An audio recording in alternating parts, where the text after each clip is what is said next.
let's talk about it.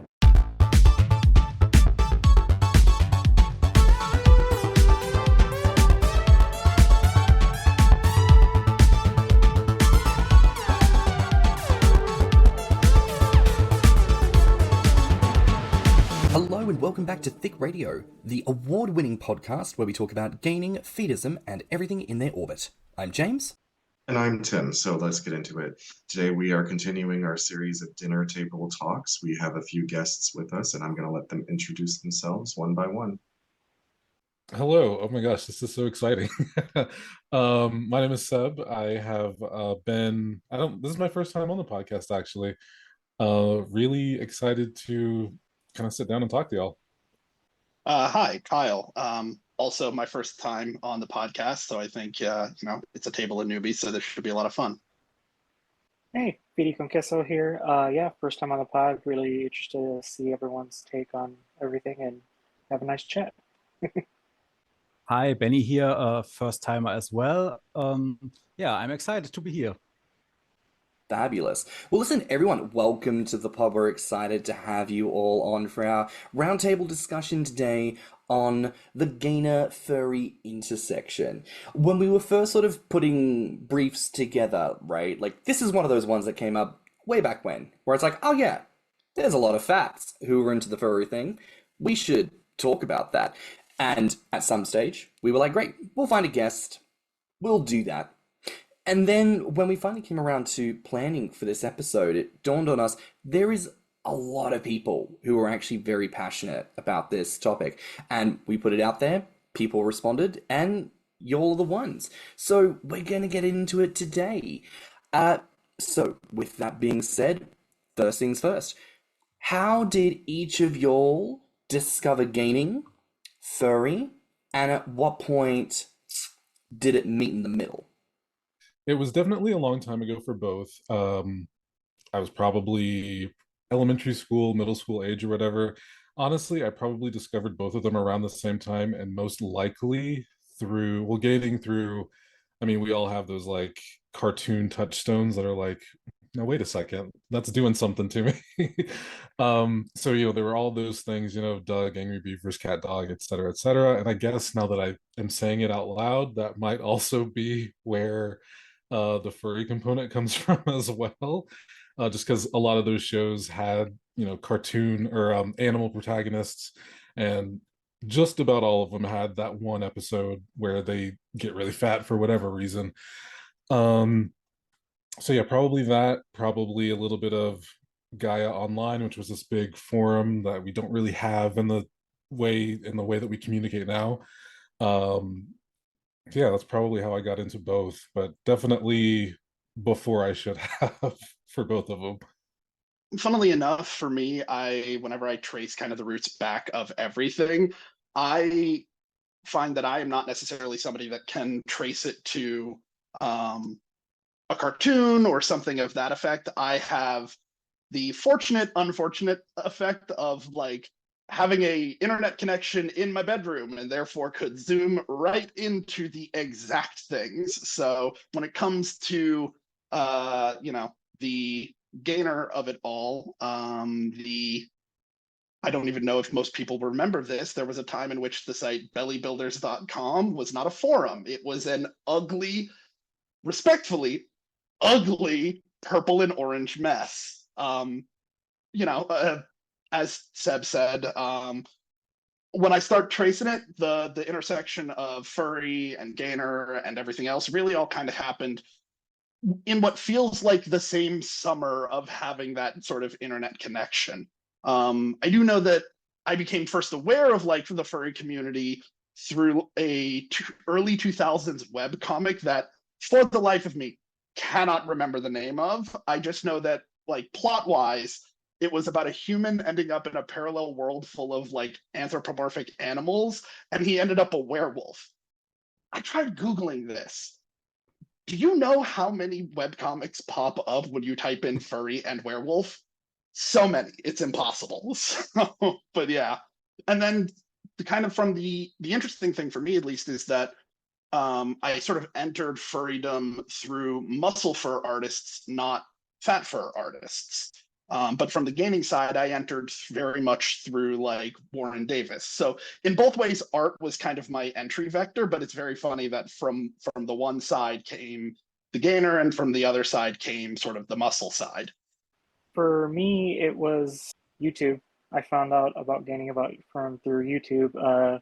Early gainers posting videos of them eating and bloating and all that kind of stuff, and then they eventually posted a link to Grommr, and that's when I found it, and belly builders and all that kind of stuff. That's from the early days when it was very ugly.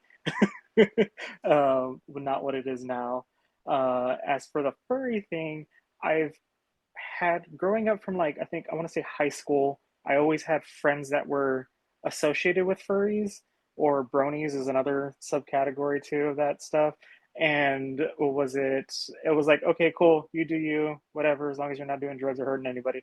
And then, as time got on, I'm an adult now, I'm living with roommates, and they're all furries. And so I start getting invited to furry events and stuff like that. And then eventually they're like, hey, you got to get a persona since you're hanging out with us, you might as well. And then I started just like looking up art and stuff like that, ended up falling for hyenas, and one of my namesakes has wolf in it too, so I felt like it was a need to have both. So I'm a hyena wolf mix. And then really it's been art for me. I love the like gaining art or the weight inflation, stuff like that kind of art. And that's really where I mainly delved into it. I don't do too much into the furry community, just because there's levels of extremes, and then there's levels of like almost like a pedestrian, like witnessing it all. I'm kind of on that back end of just furry art kind of thing for me. Yeah, for me, my first interaction with furry stuff came basically from cartoons, video games as well, some comics here and there, and when I realized I like big men, of course, this leads to fat furry art at some point, and I stumbled through the internet about knowing about gaining, seeing pictures, videos, blog posts, and so on. And at some point, because I uploaded a piece of furry art I drew, I get into contact with someone from the gainer community, and one then leads to the other. Nice. I love hearing these origin stories, and honestly, much like with gaining, how much of it comes back to I had an internet connection and found out I was not alone in the thing. Feedy shared that they are a hyena wolf hybrid. I'm not sure how the whole the understanding of one's persona comes to the person. But can I ask for each of you, if you have a persona, pray tell what it's it? So it's kind of an interesting thing because, as Feedy said, he exists in kind of what I love to call the furry adjacent, also known as the like I'm not a furry but situation, which is usually the Trojan horse for getting people into it, essentially. So I very much occupied that space for a long time in terms of enjoying the art, enjoying it because there weren't a lot of creators out there making the art that scratched that itch for either kinds of size composition that I was looking at, but furry art pretty consistently did it. So I spent a lot of time going like, I'm not a furry, but, and that's in part because I couldn't really center on like what made sense for me, because there is a little bit of, it's definitely, at least in my view, a combination of how you self-identify, but also can be very much how people identify towards you. For me, though, I really didn't settle on like what it was until 2019, actually. I had joined Twitter as Tumblr was dead, and certain other sites were definitely devolving a little bit, and an artist, a furry artist that I had been following around for years, introduced a new character to their kind of repertoire, stable, portfolio, however you want to call it, that was a bull. It was a bovine, and suddenly it just kind of clicked, and here we are 5 years later. I can't math. And I have a lot of commissions of stuff that is my persona, that is me in a lot of ways. So for me, I don't like, I sort of have one. Really, I've just kind of, so I play a MMORPG called Final Fantasy 14. They have a race of characters that you can choose to play that are these big cat people. If you're familiar with Final Fantasy X, for example, one of the characters, technically a different name, but pretty much that. So unofficially, that is what my persona is, but I have not really sat down to figure out for sure, like, okay, this is a character that I've built up from scratch. Like, I've customized these colors and, this outfit or outfits or what have you. Kind of just like, well, I already made this guy. So for now, that's gonna be me until I change or decide otherwise. Yeah, I tried to draw my persona for years now, and I have this typical artist problem. Every time I draw something, I kind of hate it in a way. And so I was never really satisfied with it. So there is no real picture of it, but it first started out that I really loved dragons. So I saw myself as a dragon. But over the years, the wolf came in more and more and took over. So I would say I'm basically 15% dragon and the rest is a wolf. See, this is the kind of stuff I find so interesting, like that you could even like mathematically dissect it to be like, oh no, I know I am some amount of this and another amount of this. Like that's really interesting. And I believe the nomenclature for the lizard furries is scalies. Is that right? Yeah, that's right. Fabulous. I mean, I am curious, right? I mean, I don't have a persona, but I'm also very much that person who kind of has like fingers in the pies. So it's like I'm not a pup, but I have a hood. So every now and again I go woof, just like when the mood takes me. So if one were to dabble a finger or a toe into such a realm, how would I go about discerning my persona? Or is it like a drag name where you kind of just get gifted it? So I'll go with mine. So mine, I did a little research into it. So I kept finding artwork of hyenas and whatnot for furry stuff and what game. And so then I got curious and I started looking more into hyena behavior and stuff like that. And then I found out, oh, I'm very similar in a certain trait. So hyenas, actually, the laughing trait of hyenas is just very stereotypical.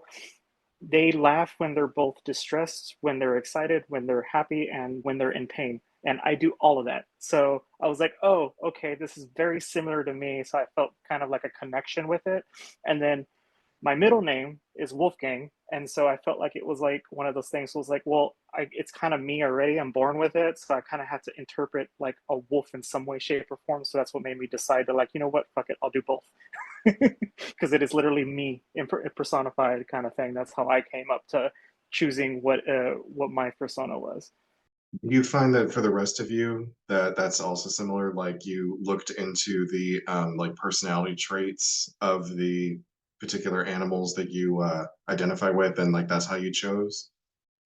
Kind of. It's a little hard to. So I kind of want to go back, comment a little bit about the percentages. In a lot of ways, I think, and this is no shade in any way to the furry community at large, it's an extension of like the childhood games that we all played, in terms of like, I have a force field blocking laser, or I'm 50% princess and 10% Dracula. Like, it's very much that. So a lot of self-identification, I think, comes into it. But I also think there is a level of the tropes that certain species have, the sort of extracurricular understandings that come into the community and go out there, on top of the identification of the specifics of like the actual species. Because like hyenas, and I'll let Feedy talk about it if they want, do have some additional things that are like, hey, this is just a trope of hyenas. Bovines have a similar thing, in terms of like, there are some things that you would just expect like bull and cow furries to do. Puns, weirdly enough, is one of them. I have not met another cow person who doesn't absolutely like use cow puns way too much. I have a friend who has a bull persona, and he does a lot of cow puns. So I was yeah, gonna that's just a thing. I was gonna say, like, I'm gripping my table, like, don't make the joke. Don't make the joke. That sounds like something that'd be right up your alley, James. I mean, I don't want to say that it's utterly ridiculous, but I mean it was right there begging to be taken. You know, something that I'm curious about a little bit, amongst gainers specifically, for a very long time, it feels like the sort of animal du jour was the pig, right? Like very much oink, squeal, pull my tail and feed me slop, you know, very that fantasy. It does feel in a way that the bovine, the bull, the cow, the oxen has really kind of become more of the beast that people are kind of emulating. I think there's certainly that element of, you know, the himbo makes more sense as a bull, I suppose. You know, big and brawny, a little bit done, but we kind of love him for it. He's just there eating his grass. He's not hurting nobody. But, you know, you fuck with him, you fucking just gonna let you know. Like, I feel the fantasy, you know, I get a bit of that sense. As an Australian, I feel like, am I on about perhaps to align myself with like a wombat, let's say, or a kangaroo or something of that nature? I'd say koala, but I don't have chlamydia, so you know, don't think that works. It's not quite. Well, you know, I mean, you could go get it. You could go get it if you really want to, you know, make that connection. So the bull himbo thing though, has that led to an like an uptake in the popularity of a character like say Ferdinand? Because that's kind of what his whole deal was. There are actually like quite a few furries that I know that are also muscle gainers specifically, that are like just straight, like their personas are like big massive bulls of like hyper masculine kind of thing. Same thing as the wolves fall into that too, like big alpha muscle kind of thing is where that falls into. Yeah, I would agree off that. I think what I think a lot of, and James is going to smile, I think a little bit at this. What I think a lot of you're picking up on is what I would call a broader like livestockification of identification for the gainer community, because as you point out, there are gainers who want to be the fattest little piggy that they can, you know, taken all the way to market. And we don't need to read into that one too much. And then you have the other side where they are identifying as, you know, muscle chubs or anything else there, and there's a certain level of masculinity there. So I think some of that like bull pig shift, I think, is just boiling down to the fact that livestock animals in general have a lot of overlap with, I think, some of the themes of gaming. But what I would say is at least in my experience, and somebody else maybe can corroborate this for me, sometimes I find a lot of art tends to go in odd directions in terms of pairing a particularly small or lithe species like a cheetah or like a mouse or something like that with the concepts of gaining to create sort of a juxtaposition off of that. Like, I think if you want to find it, it's not that hard to go like hit any kind of, you know, typical topic or obvious trope that you're looking for. Yeah, that makes sense.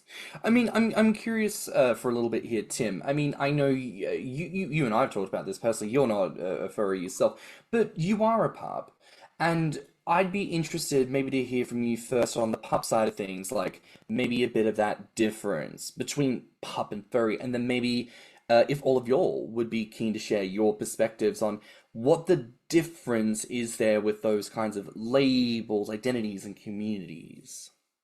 I can't speak to the origin of furries. I get it because I don't know, but I know that pup sprang from the leather community initially. It was I don't exactly know if if it like evolved from slave or boy, which are two other terms that are found often in the leather community. I know that pup is usually about submission, but it's not submission in a way that it's like I do everything you tell me to do, and you know I belong to you and all this. Like pup is much more simplistic and joyful than that. pup is about it's about headspace, it's about play, it's about affection, it's about love. It's like if you are a pup, you are supposed to behave the way a puppy would, and your handler or owner or sir, whoever you may designate, would then treat you as if you are a cute little puppy.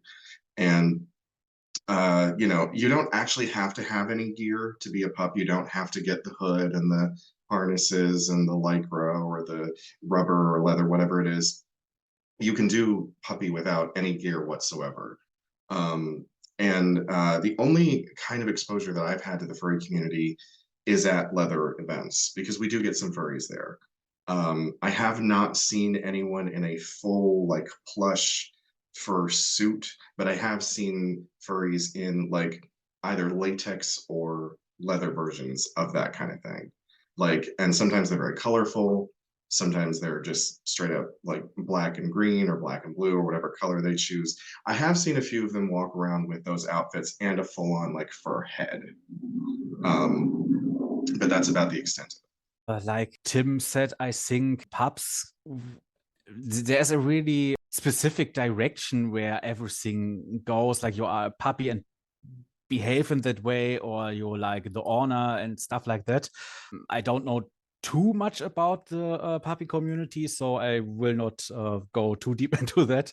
But with furries, I think there are so many different ways you can be a furry. You can just be someone who has a persona for himself and not really big sharing it with a fursuit or anything like that. Some draw, some go to big events. There are very different ways you can approach this. I would agree with Benny, and I also want to echo something that Tim said. You do not necessarily have to have gear to be a pup. Very similarly, you do not have to have a fursuit, commissioned art, whatever, to be a furry, to be part of the community, the fandom, however you want to label it. Especially because fursuits, even partials, which Tim, what you were talking about there of them wearing one outfit and having like the head, that's partials, are expensive. Like we're talking thousands of dollars. As somebody who is also involved in leather, there is a very solid cost overlap between the two where you kind of go, do I want to buy new leather? Do I want to do a commission? As you sometimes have to flip that coin. But at the end of the day, yes, it's very much self-identification. It's very much like the freedom to go, this is who I am, let me put it out there. Yeah, I will say when it comes to like furry conventions, there's actually quite a few of them. What was it? The pup space is usually involved in some form. They usually have like little panels or stuff like that. So people will come to fur cons in full pup gear. Usually, since technically pup is kind of more of an 18 plus kind of scenario, they tend to tell people like, hey, after certain hours when you're allowed, they'll have like con rules some places. Some people ignore those and will just show up, 2:30 in the afternoon, walking around in their pup gear and everything like that, going to the hotel, Starbucks, getting a thing. I will say there is also a lot of discourse between the furry community and pup community being at each other's events. It's one of those things where like some people are very purist and they don't want them there, and some people really don't care as long as you keep it PG kind of thing. I've only been to one convention, and there was actually quite a few pups from the local area that had attended, and there was no issues as far as I'm aware. But yeah, they tend to overlap.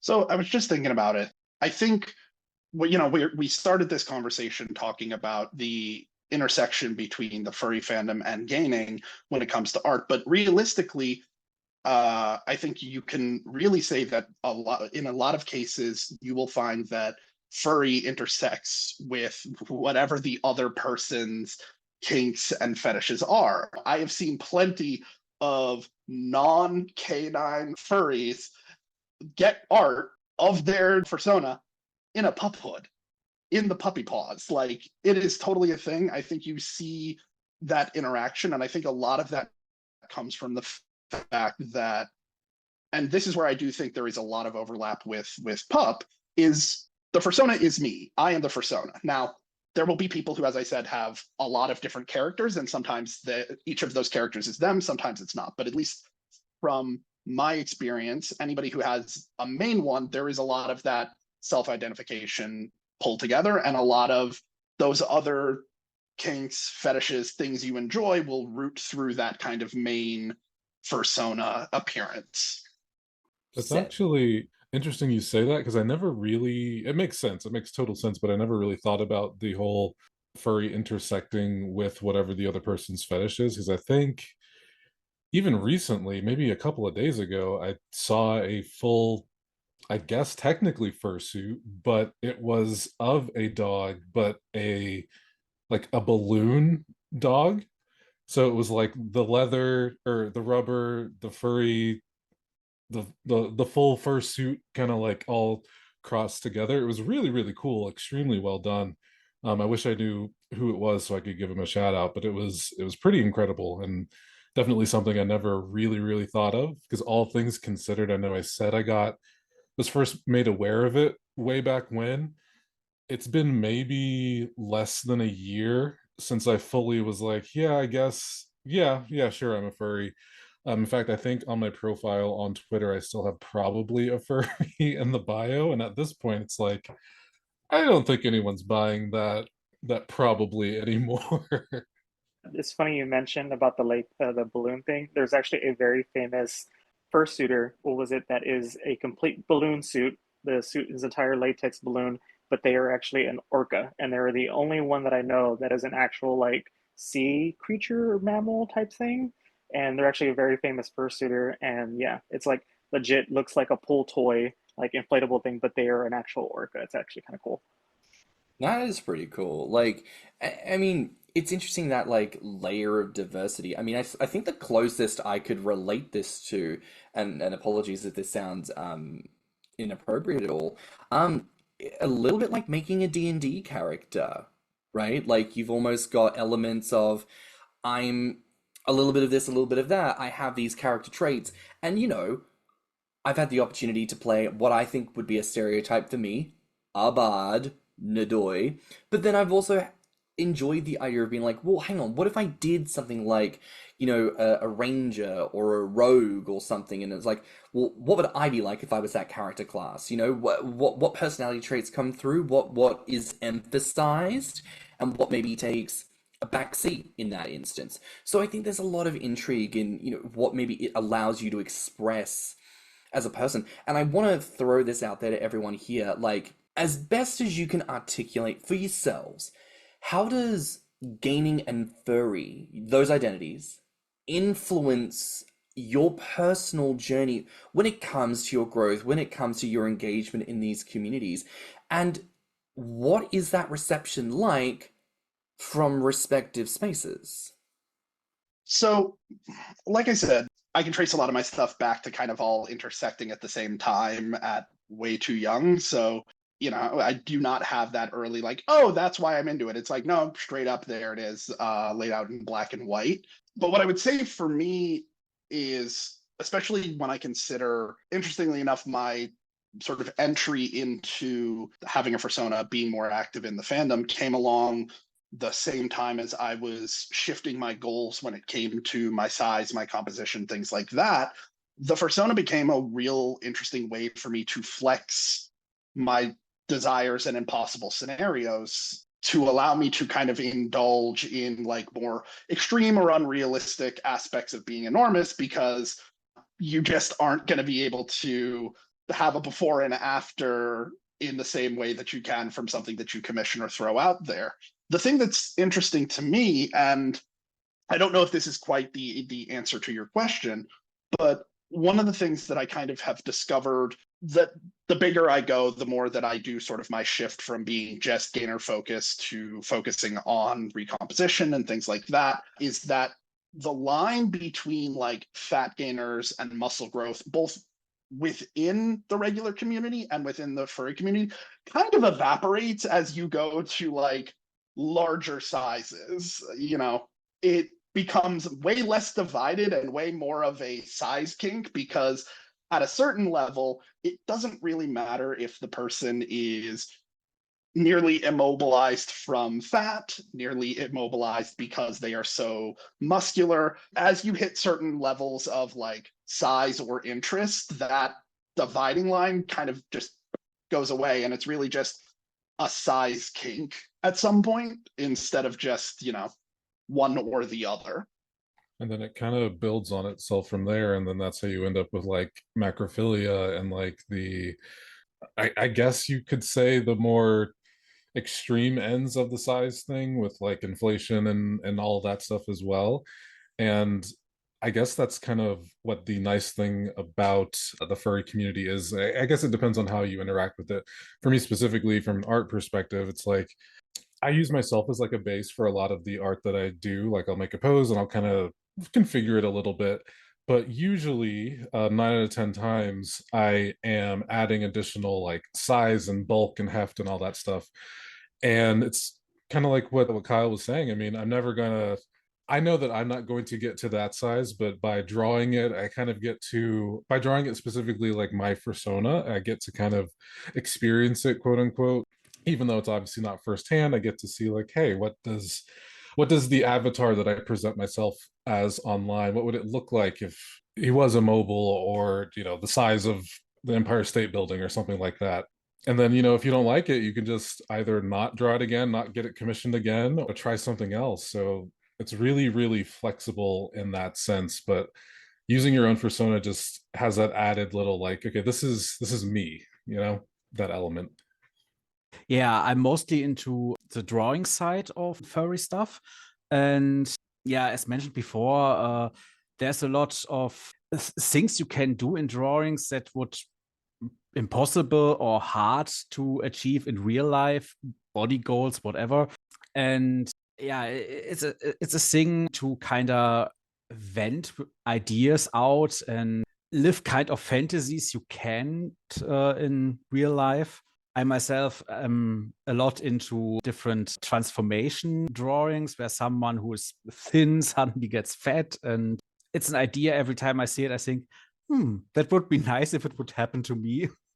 Yeah, it's kind of like living vicariously through the artwork and whatnot, and then also like kind of putting yourself out there to different things that you can add your persona to and see if maybe this actually is for you or not, or if it's like a thing you're into or not. For me, it's always just been weight gain stuff or muscle growth, but there are people that do plenty of other kinks with their stuff, and sometimes you'll see they only did one ever commission. After that, they never did another one like that. They have a bunch of other stuff, so it's you putting yourself out there, but not physically putting yourself out there. So you get to, experience what that is vicariously through your persona. I'm curious to ask you about this, Tim, because I think, Seb, you were the one who mentioned there can be expressions of like how macrophilia, gets played out in these types of moments because art is a way to, express and live out a fantasy that can't necessarily be made real. And Tim, as a macrophile, is that something that you relate to? Do you feel like that's a fair Yeah, I think that's fair. I mean, and interestingly enough, like sometimes when you try to search for macrophilia related content, you wind up with a lot of furry stuff. When I would be scouring the internet for websites, artwork, videos, whatever, I ran into more things that were furry than they were of humanoids. So, I mean, but that's not to say that I didn't get off on some of it, like because they tend to draw, like, despite the fact that it could be like a dragon or a dog or something like that, they draw it with human anatomy. The dragon or the dog has pecs usually and abs, and or if it's a fat furry, it's got a decent belly on it. That if that's all I'm staring at, that's all that's going to matter anyway. So, but yeah, I there are certain things that are just not possible in reality, and unless you have the money to commission a full-on fursuit, or you are talented enough to construct your own, I would assume that a lot of what happens in the world of furries is like either on the written page, or it's a drawn image, or it's a role play between two people. I think it's interesting. So much of gaining, and we've talked about this, ends up being relegated to the realm of fantasy. These expressions of "I want to be so fat that," insert sometimes ridiculous scenario here. Like, I'm so fat, I die, and sometimes like that's the death feedist approach, right? Very very very straightforward. And I do wonder sometimes. I think that's a question people often have about gainers in general. Like, oh, so many of us grow to these fantastical sizes. Is there an element of understanding the reality within it? And I think there's a beauty in being able to express the total spectrum of what arouses us and what we find pleasurable in the lived experience of size and furry in that regard.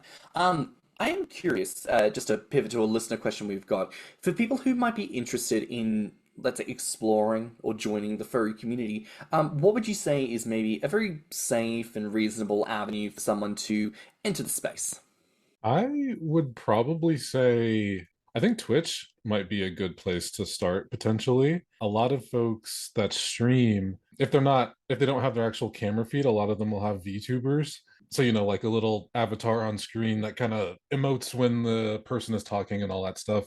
And a lot of those streams, they are just pretty standard Twitch streams. I'm playing this game, I'm doing this thing, or what have you. So that might be a good place to start.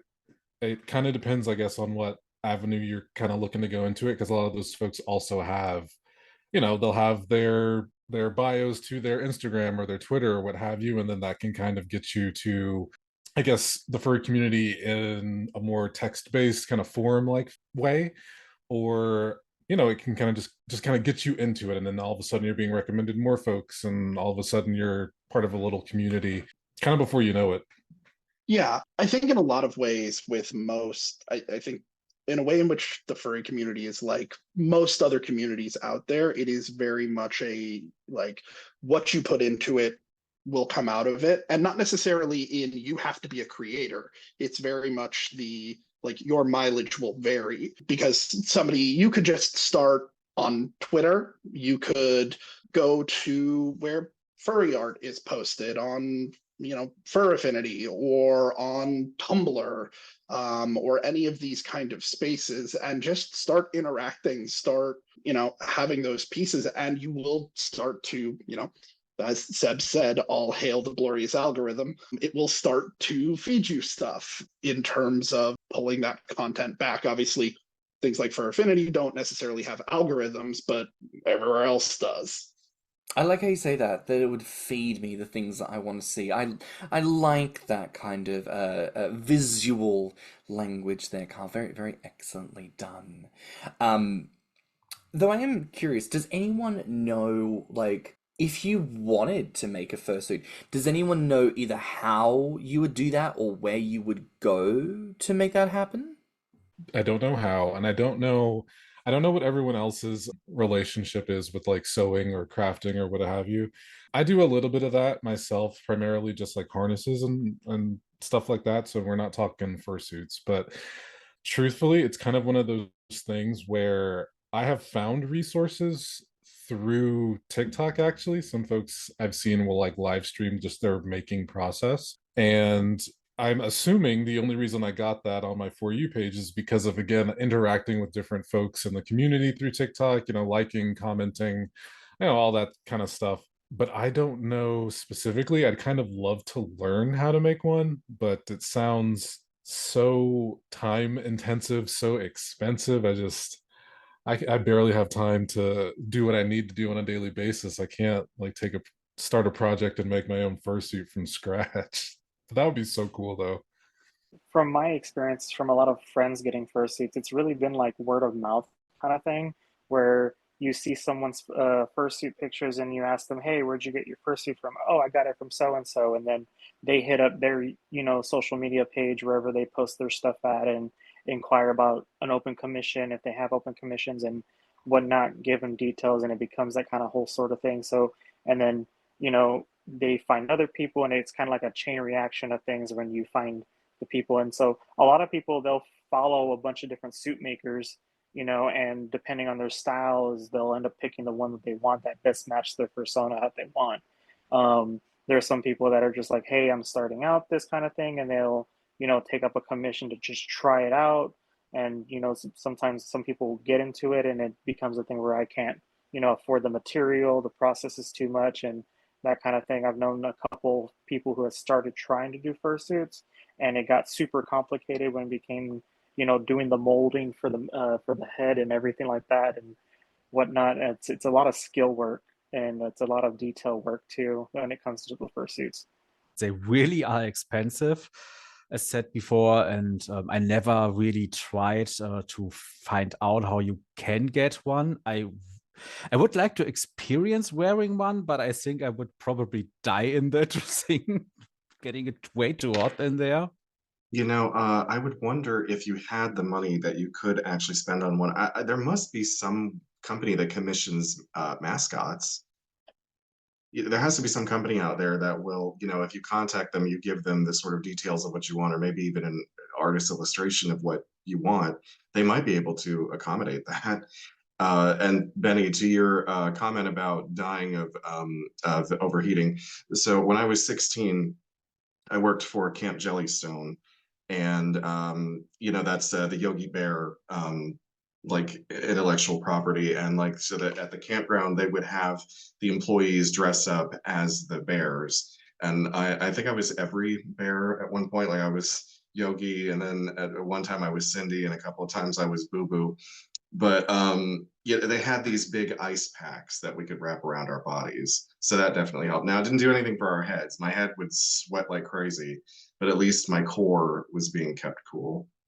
So it's funny you mentioned that. For me, a fursuit is not something that I'm particularly looking at. Again, I have to take the conversation of, do I want to continue to explore leather, or do I want to do that? And one requires a lot less. I mean, either way, they're both sweaty, because that's how that works. But 2 points that I kind of want to raise of just what I know. Seb, you were mentioning like finding these things where people are. I know that there are some makers that the only thing they do is build like the foam starters for heads for fursuits. Like that's what they do. They don't want to go through the process of actually building the whole thing. They're like, I'm gonna make a cat, I'm gonna make a feline, I'm gonna make a canine, I'm gonna make a dragon. That's it. That's what I do. I send them out. You can commission them for other stuff, but like there are opportunities to shortcut the highly skilled work if you want to try and go about the rest of it yourself. But what's interesting is, and again, because of TikTok and because of the things that I interact with, I have also seen that there's been a lot of development in utilizing like 3D technology, 3D printing, in terms of being able to shortcut some of the weight or breathability or things like that to push that. So I think, when you're talking about 3D printing, that's still a huge financial investment, but there are always ways to kind of shortcut that if that is something where you're like, I want to try and do it myself. Yeah, there are ways to get into it, all the way down to people providing the instructions and designs for you to try it yourself from scratch. See, like, that's good to know that for anyone out there listening who might be thinking, gosh, I don't know where I would even get started with, the physical, I suppose, side of furry, that there are avenues, and maybe there are cost points to that, but depending on your proximity to people and opportunities, maybe one will be easier than the other. I want to take this opportunity to pivot to what I would consider to be the epitome of the furry experience, at least as far as what I observe with gaining, and that is the furry gainer art. Because, my God, I love gainer commissions. I love gainer art where I see it. But I swear, in this day and age, I feel like I see as much gainer art that is specifically furry as I do gainer that is just humanoid humans being humans. Does anyone particularly feel comfortable speaking to that, if they do gain art that is furry art, or knows a little bit about what's going on behind the scenes with all that? So I do have some experience. Like I just started drawing earlier this year, and that's been going pretty well, I would say. But I think part of it just comes down to, and I guess this is more personal than anything else, but furries are just fun to draw. Like they really are just fun to draw. You can ask 10 different people who have a wolf or a dog persona to describe it, and you're getting 10 different descriptions. There's so much customizability that it's just, I don't know, they're just fun to draw. Like I don't think to this day I've drawn a person, but everything that I've drawn otherwise has been furry in some kind of way. I don't know that I would necessarily say that I do like gainer art, but the vast majority of the things that I have drawn, the characters have a gut. They have, big arms, a big chest, what have you, because it just looks nice to me. But yeah, I don't know if I would necessarily say it's gainer art necessarily, but I wouldn't be mad if it's included in that conversation, I guess. I haven't drawn gainer art specifically, more just a bunch of fat furries overall. I think the one that comes closest to it is a drawing of a guy transforming into a fat tanuki, but that's more a transformation than a gainer art. So I am not an artist. I will present that like flat out, cannot do it. My most creative outlets are writing or hilariously running D&D table RPG stuff. I am not somebody that cannot make the brain hand connection do what I want. So a lot of where I come from is, as I've mentioned before, is commissions. And, I think one of the things that happens a lot is there are tropes and catalogs and types that you get. You get weight gain or transformation from magic, from potions, instant gaining, before and after, sequences, and all of these different ways of doing it. But you even get stuff that's, space related, where it's people who are filling out spacesuits, or a slice of life where they're in an office setting, things like that. I think a lot of it comes down to finding artists whose style resonates with you. For example, there's an artist who I followed for a while, who they tend to do almost choose your adventure comics through their Patreon, where they'll do a panel, they'll hit the end of the panel, there'll be like 6 options and people can kind of vote on it.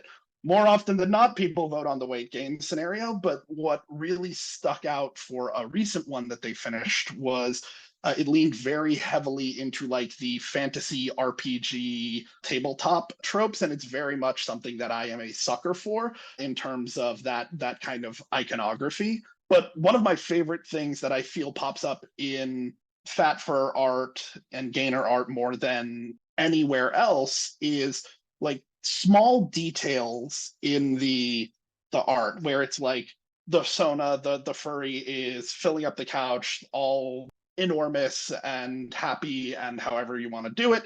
But in the background, there are a bunch of little photos up on the wall that show them at different various sizes. And that's something that I've only ever really seen in furry art, is really this depiction of in media res, like here you are, and here is kind of the background that got them there, just as like table setting of the overall, image. It's actually great that you're into the D&D stuff. James and I are hoping sometime to start a gainer D&D group. But I have a question. It's kind of silly, and I'm just wondering what you guys think of it. But at some point during our childhood, we're all kind of exposed to somebody in a costume like that, whether it's a school mascot, whether you go to like Disney World or Disneyland and you see the suited characters and whatnot. Do you think that kind of plays into it? Do you think that sort of like puts a seed in a kid's brain? Like maybe is that the impetus of the furry fetish, that they happen to have seen a mascot or a Disney character like that? Possibly, but for me specifically, if I think back to it, the only thing that I can really, really think of, because I've never been to Disney World or Disneyland or anything like that, but I was absolutely terrified of the mascot characters that I'd see on TV, or like, animatronics at like Chuck E. Cheese or whatever. So with that in mind, this should have been like the last thing for me to ever get into. I should have been like, I'm not going over there. I'm gonna stay over here. But it's weird how the brain works, because that may have actually been the kickoff point. Oh yeah, And yeah, I don't feel guess you're bad about right. don't feel bad about being scared by the Chuck E. Cheese robots. We all were. Oh I yeah, mean, they were always terrifying. broken. There was always like the jaw was hanging off of the I think it was like a gorilla or something, or like the bird's eyes didn't close right. There was Yeah, always something going wrong with those things. absolute nightmare fuel. So but yeah, you're probably right. You're probably right. That did plant the seed, and I eventually got over it, and I was like, you know what, this is kind of hot, actually. My only actual experience with someone in a costume during my childhood was more kind of embarrassing in a way. I was at a Warner Brothers movie world park here in Germany, and I don't know which character it was actually, but he was standing there waving people, come here, take photos.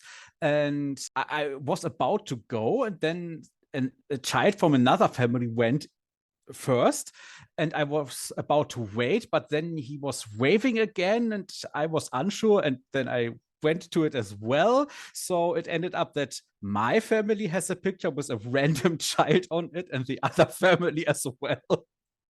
I feel for you there. That's one of those things that that photo probably gets trotted out like every once in a while as, hey, remember this thing? And you're like, please put it away. Please don't bring out the photo. So it's funny. I think I can fully see that the mascots and that kind of thing could have that, but I think it goes back to, in some ways, the way in which like the anthropomorphic animals in cartoons are drawn. We can go all the way back to Lion King, which there are absolutely people who I know that was their impetus, but you can even look at things like, and I'm going to pull really 90s references here, I am so sorry, but like Road Rovers or the Mighty Ducks cartoon. There is absolutely no reason for them to have been drawn that way. None whatsoever. And it isn't even just like, oh, they're drawn with humanoid bodies and muscular, and the female characters have breasts and hips and things like that. In some ways, it's just the face. Go look at the Lion King. Go look at any of the cartoons that I mentioned. They give them eyebrows. They give them eyebrows, which lets them have humanoid expression. So there's an instant kind of like connection there that happens off that. I'm going to call you out here, Tim, because Tim does this thing where because he's old, he likes to go, here, young one, let me show you something from my younger years. And the thing... In my day, we had fun just throwing rocks at each other. Back in my day, we'd draw pictures on cave walls, and we liked it like that. No, but the cave painting that Tim subjected me to was a little show from the 90s called Gargoyles. And I was gobsmacked by this absolutely studly, jacketedly, gargalicious, goo-goo-ga blah blah num num num num num num man that was... And also... yeah, I think Goliath might have been a sexual awakening for some people. Also, was that same thing with Demona. Same thing with Demona, because she was drawn quite sluttily. She was very hot. But also, was that Keith David? Was that the voice? Yes. When I tell you, when a certain man has a certain depth of voice, and you just go, oh, why am I quivering on my sofa watching cartoons on a Saturday morning? But it was fabulous. Thank you for that introduction. That's why Elisa fell in love with him. I mean, how could you not? I mean, he was huge, buff, had that voice, was sensitive, was an intellectual. To that point, can we talk about Beauty and the Beast? Because, and we've referenced this before on the podcast, there's the moment at the very end of the film where the Beast is cured of the curse and he turns back into a human, and they drew a panel where Belle is like staring at this man like, I don't like this. She was like, I was gearing up for a little bit of that. Well, some. She wasn't expecting a human man who, by the way, is probably meant to be tall and handsome and muscular by human standards, but comparison to the Beast was not. Oh my goodness. He was still handsome though. I don't know why everybody shits on Prince Adam. Like, he's not unattractive. He's just, I mean, he's not unattractive. He's just a level below the Beast. Sorry. Yeah, and it's the expression they gave him. He's like the shocked, wide-eyed, like, also the camera is like tilted up at him, and it's just like, this is weird. Like, I can see into your nose for some reason. Like, just go back to the Beast, man. But also, can I just say, to what Kyle was saying, one, I was not expecting, the way back when thing to be the Lion King. I feel like you just aged me so intensely in that moment. But also, specifically, Lion King 2, Kovu, like, I don't know. I think that might have been like that actual switch flip for me where I was like, there's something here. And it's Kovu from The Lion King 2. Oh, And because I don't know. I don't know what they did to that lion, why they drew him like that. Kyle's right. It's the eyebrows, but I I don't know. I don't know. He's so right. It's the eyebrows. Kovu's a bad boy though. Like Simba comes good, Pumbaa's the pig, Mufasa, he's old and wise, right? And Scar's British. Like nothing makes sense. But Kovu is very much the whole like, you don't want to go with me, Kiara, because I'm the bad lion and I'm trying to be good. Don't you want me to be good? And it's like, oh my god, like I can change him. I can change him. I can fix him. I can do this. Like, the white woman inside of me is just screaming to like fix this lion, and I am only like 7 years old, so coded right from the beginning. So hilarious, just a hilarious thing. That movie, there is a line that I will absolutely quote, like just as a random verbal tick, which is when the animals of Pride Rock are singing to Kovu as he leaves, and it's just the deception disgrace. Literally that line, I will just randomly quote that throughout. But Prince Adam. So, in defense of Prince Adam, this happened a couple years back where somebody pointed out that Prince Adam's problem is not that he is unattractive, it's that he's colored like a white dude. Apparently, if you go and adjust his coloration to be more like Eastern European or going with a lot more like dark hair, darker features, a darker, more olive complexion, he looks entirely different. It is the fact that he is like the whitest white dude with the most brown hair ever. It happened a couple years ago and it's been a thing. So that is my only thing. I do agree in general, the beast is superior, but in defense of Adam, I think his biggest issue is that they colored him like the whitest white dude. Interesting. So I suppose you could say there was some deception with his coloring, which I think you could say is a real disgrace. Anyways, I'm sorry. You set me up for that one. Apparently I'm a bovine because I can't help myself with puns. I want to very quickly put to you here, Tim. You've shared with me a story before about furries and your mother.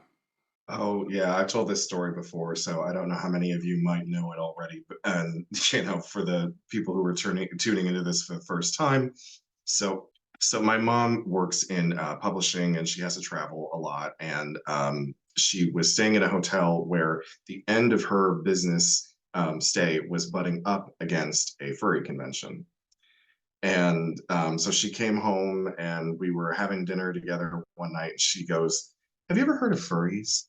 And I was like, "Yeah, how do you know about furries?" And she goes, "Well, I was staying in this hotel, and as I was on my last evening, they were setting up for this furry convention, and some of the boys had already come in and they were mingling with each other. I was down in the hotel bar, and I got to say, these boys are so creative. They put so much time and effort into their costumes. I mean, it looks better than the things you see at Disney. What do they do in those fursuits together?" And I said, "Do you really want to know?" And she goes, "No, never mind. Never mind." I need parents to adults, people who aren't into those spaces. Like I need just think a little bit about what you're asking and who you're asking. Is that not that specifically, of course, but like my mom one day just out of the blue came up to me when I don't know how old. I don't think I was. It doesn't really matter, but she asked me if I knew what a bear was, and I was like, "Why are you asking me this? What are you doing? Don't talk to me about this ever again." Like, just think, who are you asking, and what are you asking? Are you really prepared for the answer here? No, I had an instance at my old job. I was doing some stuff for a project, and so I had my MacBook with me, but my MacBook, I had furry stickers from like different companies that sell furry merch and like people who did artwork of like furry stuff like on my laptop. And so like it was there present in my office and someone had came in and saw it and I did not know that they took a picture and they Google reverse searched that image and found the furry company. And so at one random point, we're just all talking, and then she just like looks at me and she goes, "Furry?" And I was just like, what do you know? He And has then your family hostage.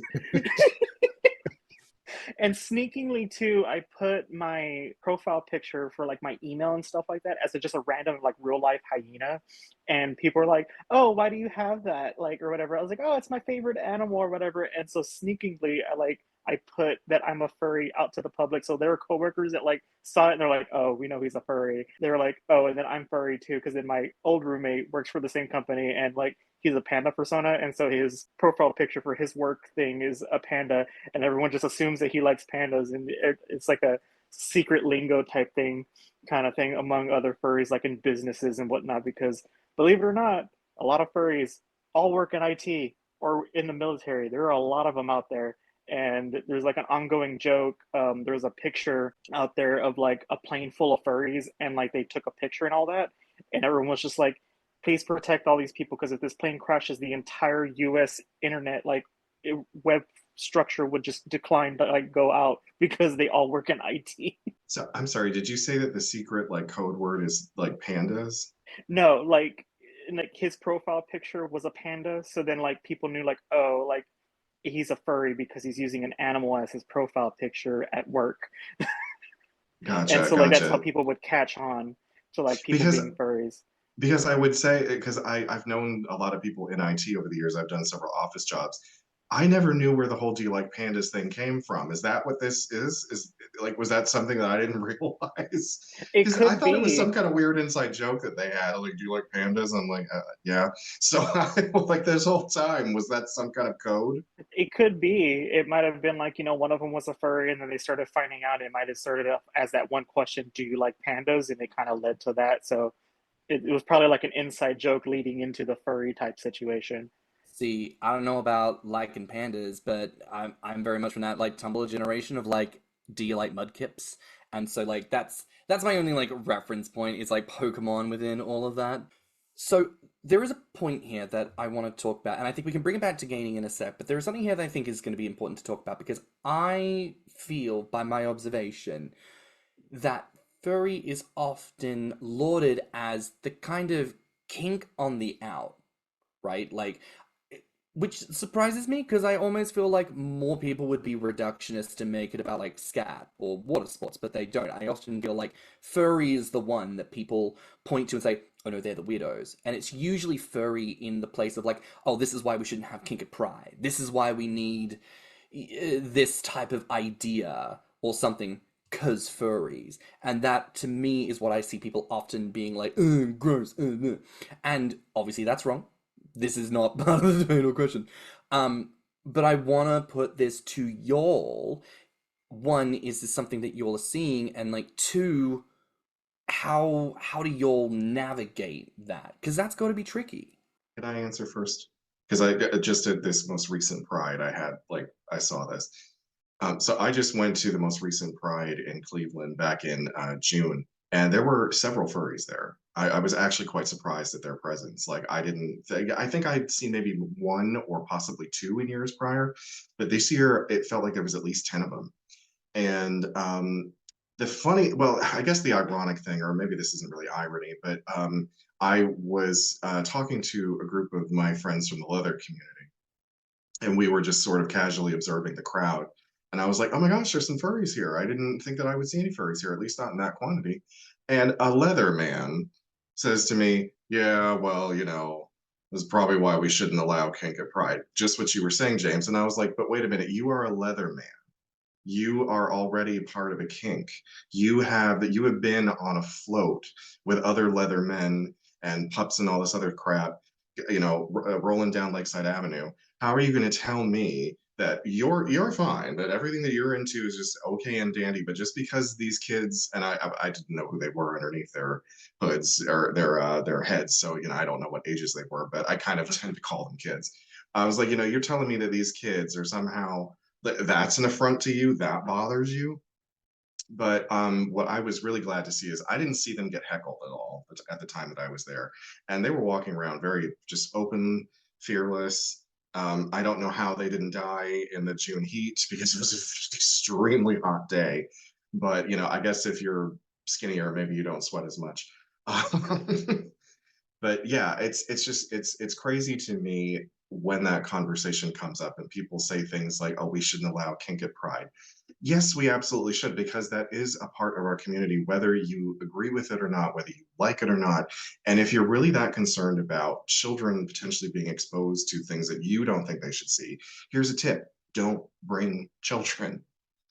Don't bring children, or petition your Pride board in whatever city you live in to try and possibly segregate an area that is meant specifically for families.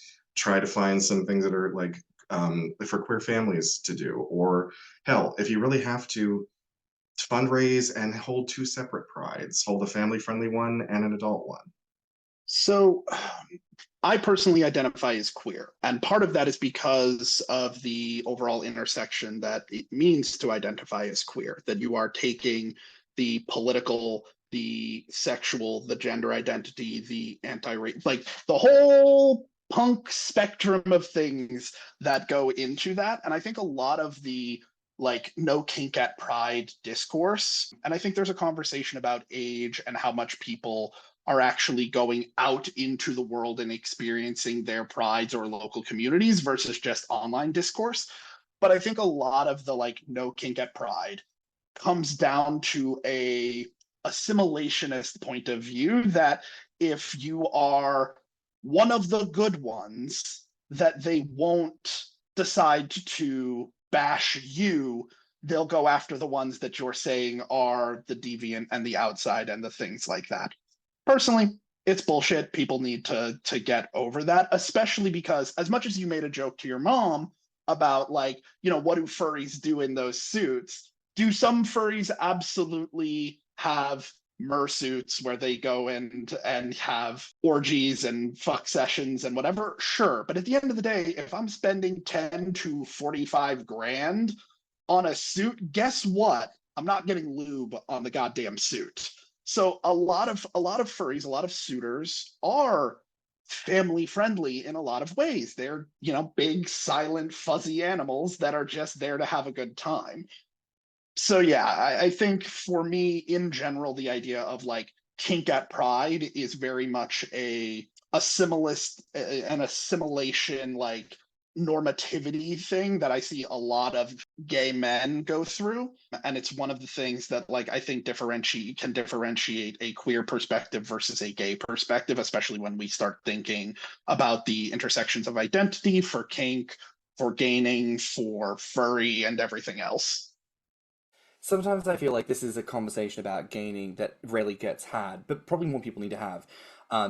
Most of us, when we start gaining, are skinny, and then we get fat. And what I find very interesting sometimes is how many gainers have this, like, in my mind, ridiculous moment where it's like they got fat, and then people started treating them badly because they're fat, and then they went, but why would they treat me badly? And I'm sat here like, motherfucker, you got fat. Like, the world is not nice to fat people. What we're doing here is starting to realize, like, oh, we need to, as much as we're having sex and having a good time, there is a political element. We need to unpack that internalized fat phobia, or in many of our cases, a skinny privilege that we just don't address or think matters because we're just here having a good time. But once you click off and you go out into the world, people don't see you as anything other than what they perceive. They see you as this person. And if they don't like that person, they're going to treat you poorly.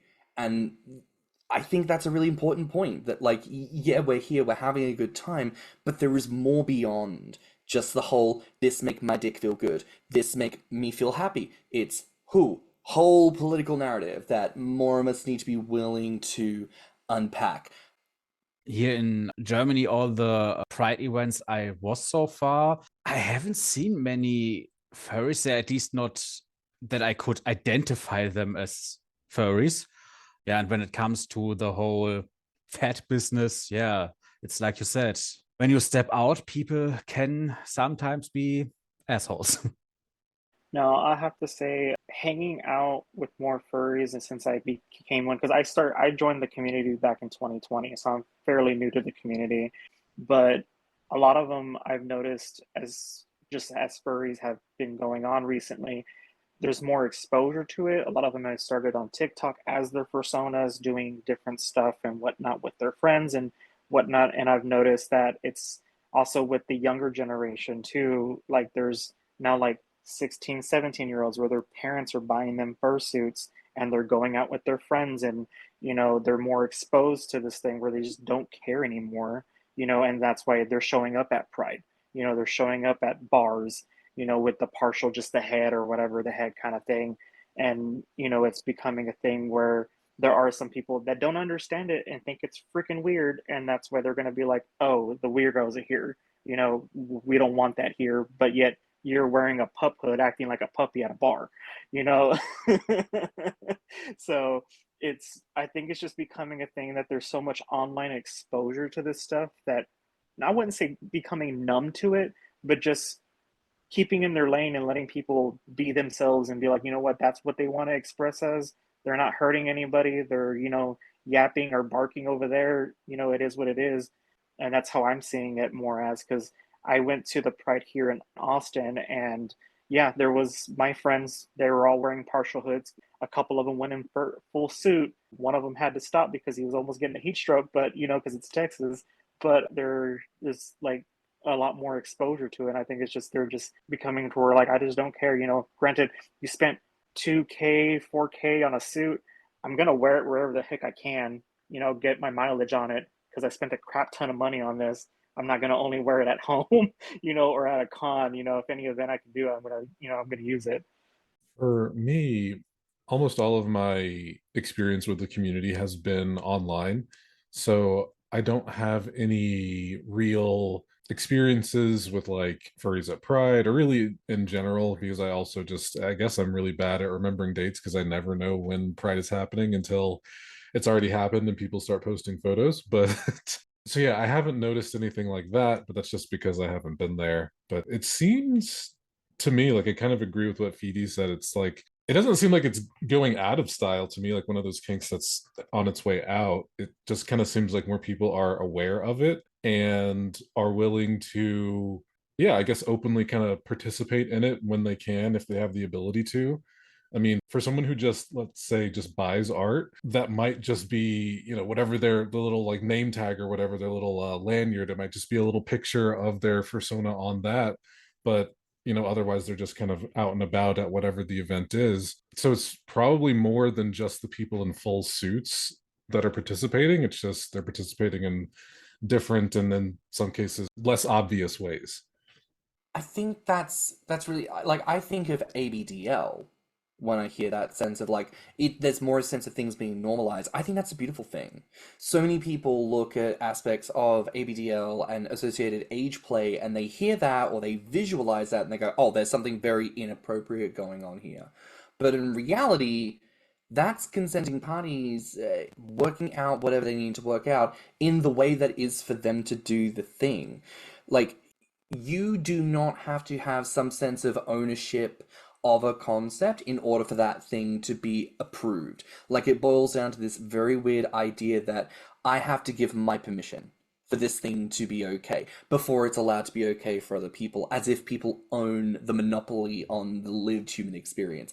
Same thing with gaining, same thing with pup, same thing with ABDL, macrophilia, and furry. Listeners, I feel like this doesn't need to be said, but I think we need to say it. Like, we do these episodes because we need to get a better understanding that there is more to the intersection of the world than just what is right in front of us. And if it is not for you, that's okay. Put it down, baby. So you kind of accidentally stumbled on one of my favorite discussion points that I have brought up a lot in person when at a gear night or out at a Kingster event or something like that, which is I am actually not a huge fan of a lot of like kink social media spaces. I understand why they exist. They're a great way for people to learn about the things they like, interact with people, build connections. All of that is great. Yay, pom-poms. But like the problem that I have with it is that I am somebody who has been active in the gainer community since I was 18.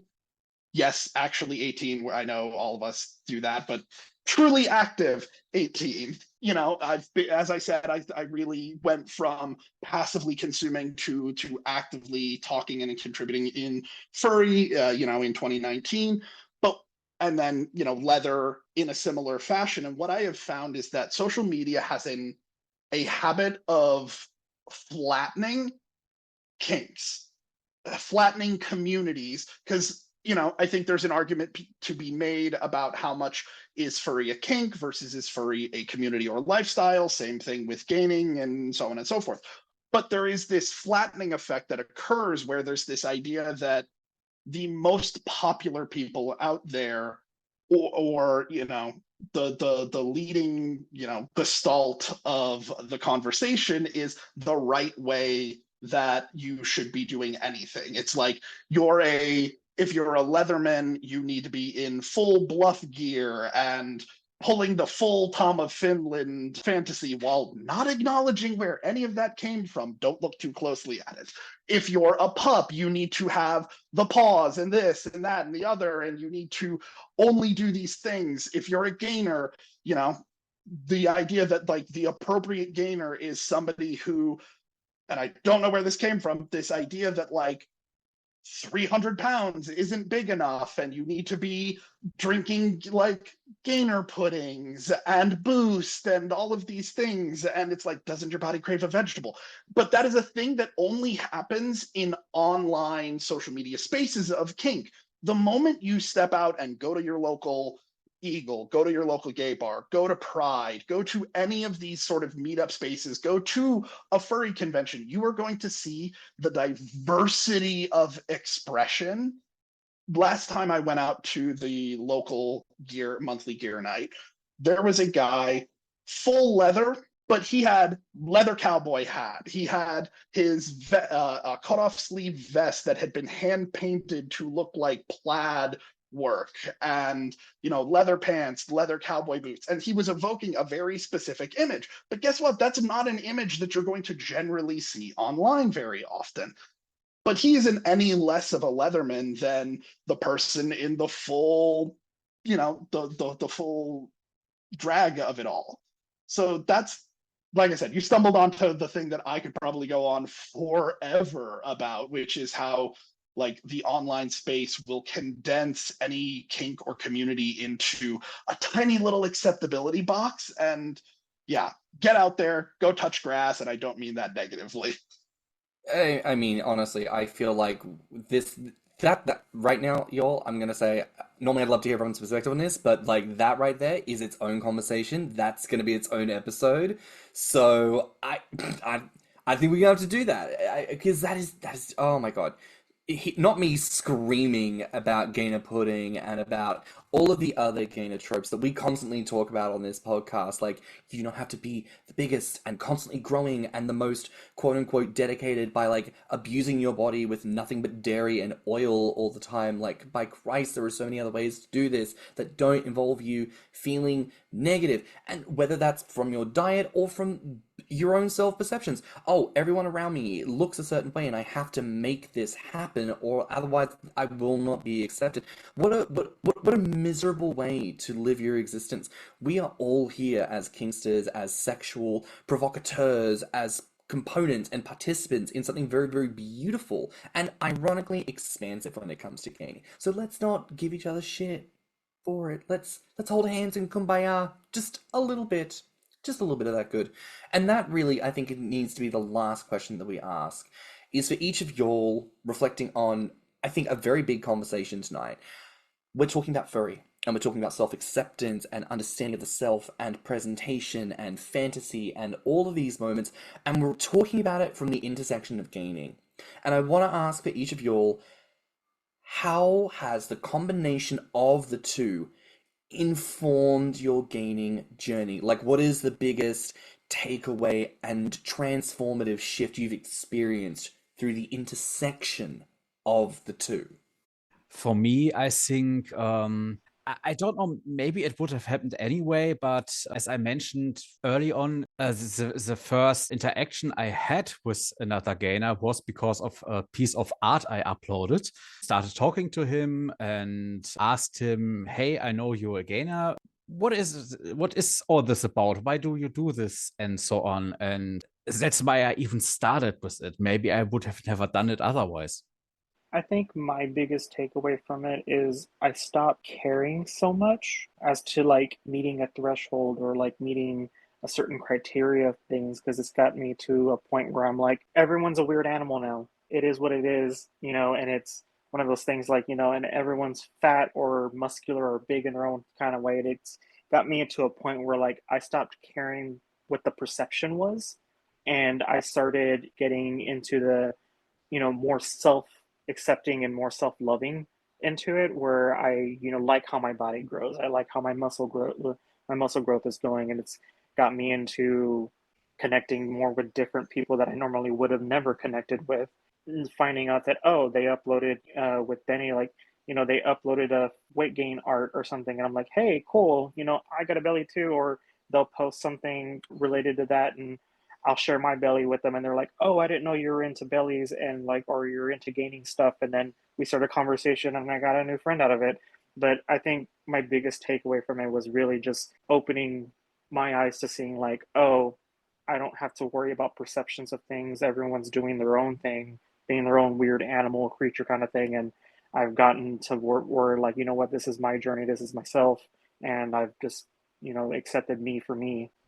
To piggyback off Feedy, because I think kind of a similar thing, I would say that it's a lot of, this is a weird way to phrase it, but like a lot of self-actualization. This idea of, not to get all weird white women the secret on us, but like it's this idea of, you are putting these things out there, whether it is in role play, in self-identification, in the art. You are putting those things out there, you are claiming them, you are going, this is me. And I think there is a positive feedback loop that kind of comes out of those things, in terms of making things that, you might not have originally been like, yeah, that's a thing for me, that's who I am. And then it's like, you've put it out there, you've self-accepted it, you've self-actualized, then it kind of feeds back into the core of like who you are.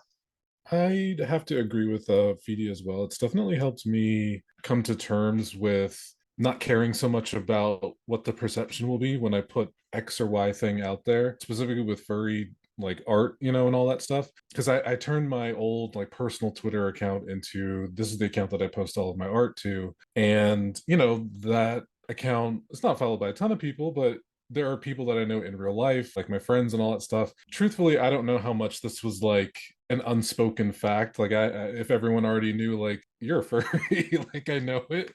But it's kind of allowed me to be more open. It's allowed me to experiment a little bit with what I want as far as gaining goes. And that's just coming down to, again, kind of taking a picture of myself, changing it in this way or that way, and seeing like, oh, do I like this? Is this something that I might want to maybe not pursue in its entirety, but kind of want to make those changes to eventually look a little bit more like this or not. And it's helped in that way as well. It's been really useful for that kind of just, this is me. This is me. Kyle, you put into the chat there, like, when your friends start sending you your animal and, like, just it you. I do the same thing with the capybara constantly. Every capybara meme, everything I see, constantly, I'm just like, it you. Yeah. So, I love that. And, what do they call that? Like, pebbling?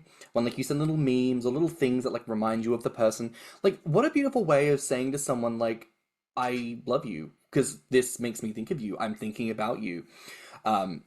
That's fabulous. And I think what an incredible episode. I think this has to be one of our longest, but also just like one of the fiercest. Just all that incredible humanity that comes through, the irony of the humanity in the furry community.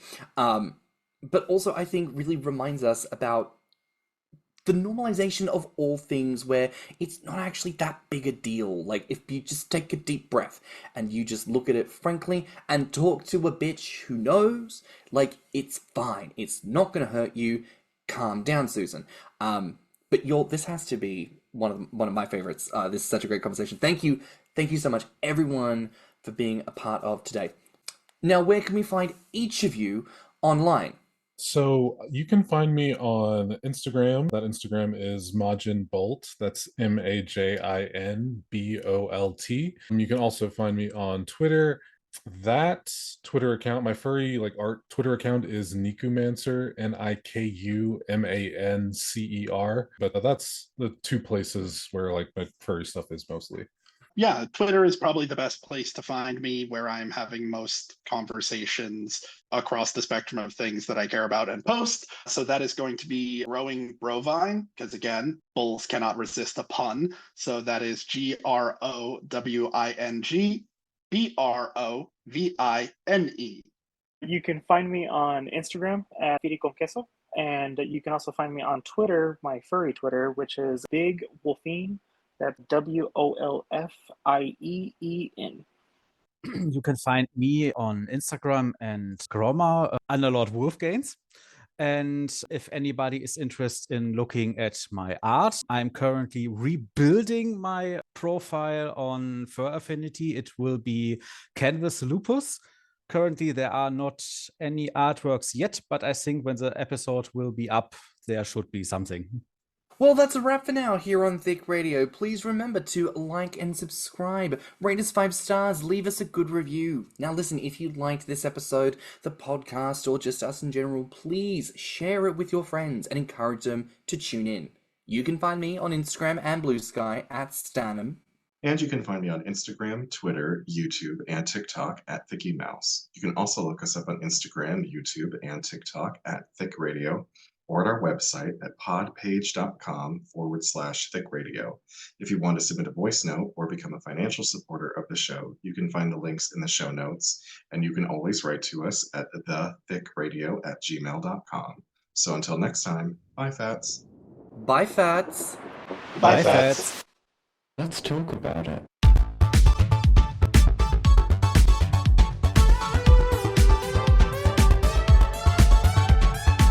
Thicc Radio is a Patreon and Enter app podcast produced by Stannnum and Thicc Mouse. Mixed and mastered by stannnum. Our artwork is provided by Lopito. Our theme song is provided by Body by Cream.